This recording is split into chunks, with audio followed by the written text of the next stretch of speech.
even though my tension is really nice on here, there are some things I want to teach you. This is important, especially if you're kind of new to long arm machine quilting.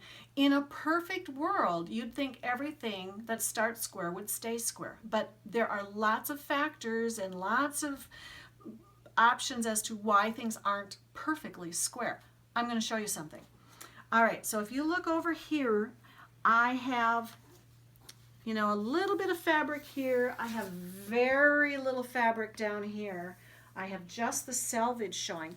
And then when I'm on this end, there's a good inch or so of fabric above the selvage in order to make everything smooth and pretty on the back. You want your backs to get loaded nice and smooth. You don't want extra.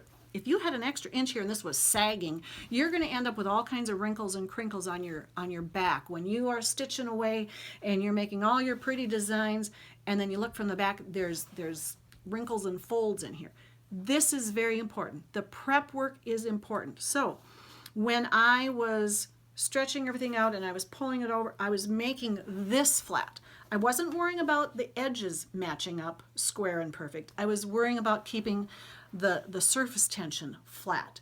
And so you might be off a little bit. You might be off all the time because your leader has stretched a little bit and so now it's a little bit wonky, or maybe one of your bars has bent a little bit, or you've gotten a bend in your whatever. It doesn't matter. Maybe it was how you pieced your back.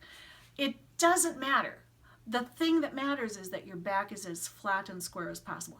This is another reason why you need your backs to be bigger than the top of your quilt. If you had just precisely an inch extra here, look at this. As you wind this up, you start it over here, and as you're winding, it kind of creeps over, and now we've lost almost an inch of fabric here.